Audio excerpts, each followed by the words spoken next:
Borussia Dortmund, FC Barcelona at the Signal Iduna Park.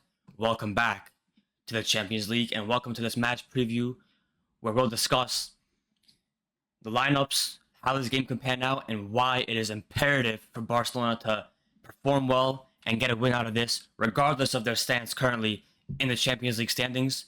Let's take a look now exactly how these teams can line up. Off the first forms, though, the starting forms of the Champions League so far, both teams have played 5 games, of course, and both teams are level on points. We have Barcelona and Dortmund both on 12 points. Both have one loss. Dortmund's loss came to Madrid in the middle of their 5 games. Barca's loss came, obviously, that 2-1 loss to Monaco, where they had an early red card in the first Champions League game of their season. Barca have scored 2 more goals than Dortmund and conceded 1 less. But the important factor here is that it's being played, as you can see here, at the Signal Iduna Park. And this is one of the most electric stadiums in Europe, if not the most, closely rivaled by Anfield. And we can see here we have Dortmund with Valdemar Anton, Niklas Sule, and Karim Adeyemi is out. He has returned to training, though. We have Christensen out for Barcelona. Fati is still out for Barcelona. And Ronald Araujo is actually back in the squad. I don't think he's going to get too many minutes, but he's definitely going to be in the squad and back with the team in the locker room. So that's a great thing to have for Barcelona. If you take a look at these two lineups, though, we're going to have the typical Barcelona lineup now with almost everybody that's been starting this season back except Ter Stegen. So we have Peña, Balde, Inigo, Kubarsi, Koundé for the back line.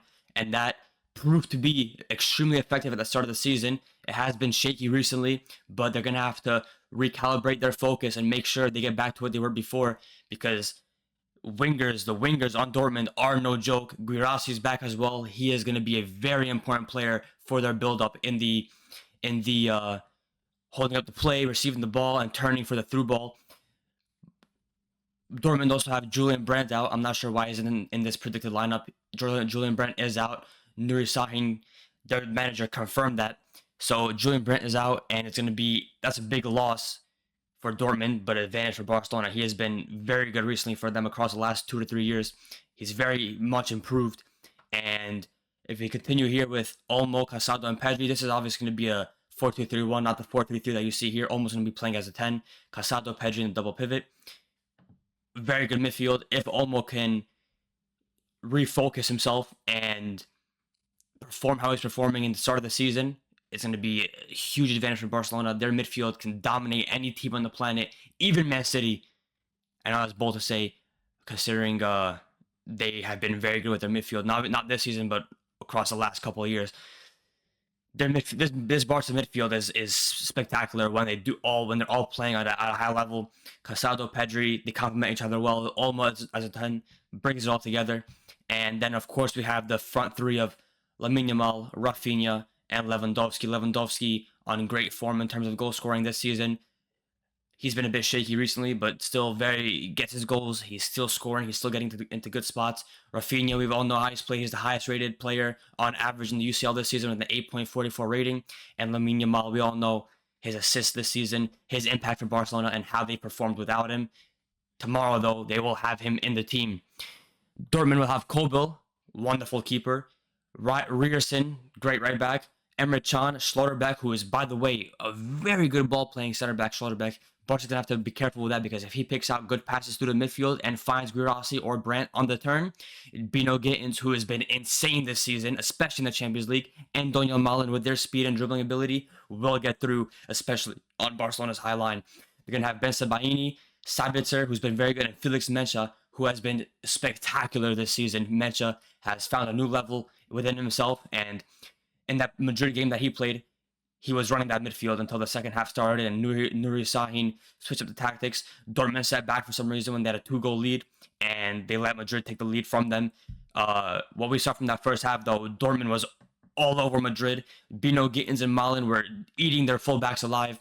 Guirassy with an insane assist for one of the Malen goals. I think it was the first one. And it's going to be important for Barca's back line to be aware of this, because Bino Gittins and Malen have been imperative for this team. And if they know how to exploit the high line, which I don't think Hansi Flick is going to switch up tomorrow, it's going to be very dangerous for Barcelona. And their press must be conducted to a T. I know Hansi Flick knows Dortmund. He's German. He understands how they've performed historically in the Bundesliga. He was once in the Bundesliga. He played there. He managed there. He should know this team as a rival, and it's gonna be important to have that knowledge for tomorrow going into this game. And Barca need to get it right. This is a game that Barca must win because yes, their form overall in Champions League has been good. Even when they're performing poor in La Liga, they still beat Brest 3-0. They still got these wins in the Champions League. They beat Crvena Zvezda 5-2 away. But the recent form in La Liga you could see Barca has fallen off in terms of focus, in terms of energy, and in terms of effectiveness. You can see that the team has dropped a level from what they were at the start of the season, which is the out and out best team in the world. That's what they were at the start of the season. They've dropped off now. Liverpool have picked up that crown of the best team in the world currently, and Barca need to win this game to show the world that they're still here and to prove to themselves that they can still have it in their locker to compete at the highest level. Hansi Flick needs to get the tactics right. We all know what the lineup's going to be. It's most likely going to be this, unless he does some crazy switch up last second. This is probably going to be the lineup. The press is going to be important because if I had to put my money on it, which I don't bet, but if I had to put my money on it, I will put my money on Malen and Gittins literally destroying the offside trap. Not very rarely being caught off by it and destroying it because these players are both fast and Bino Gittins' dribbling is very good. He has been unbelievable. He's been like a Sancho basically. When Sancho was playing at Dortmund, not the last time, the first time he was playing at Dortmund, that's what Gittins has looked like. Jules Koundé, he has been very poor recently. He needs to wake up for tomorrow. Jules Koundé across the last 5 or 6 games has been destroyed by every left winger he's had to face. Absolutely destroyed. And if he doesn't wake up for tomorrow, Bino Gittins will complete 50 dribbles minimum because he has been spectacular. And what's important here is to know that, like I said before, this is being played at the Signal Iduna Park.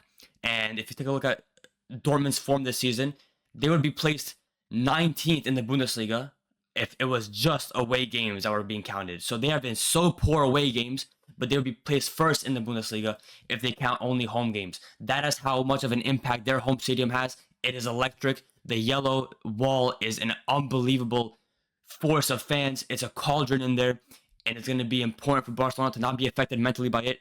This is going to be as much of a mental game as it is of a tactical game, as it is of a player level individual ability game. Is going to be a very important tie. And like I said, look at the standings here. Barca winning this game.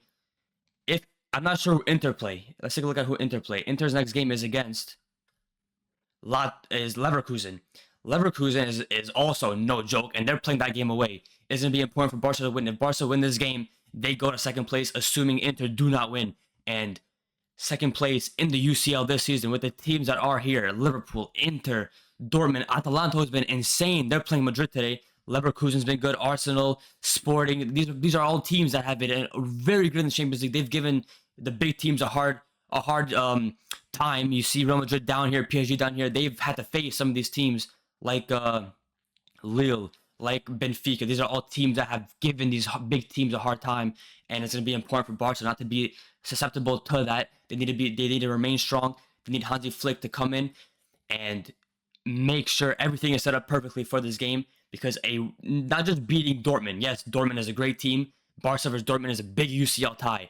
Beating Dortmund away is going to be imperative for the team's confidence, and hopefully it can be imperative for the confidence specifically in the league.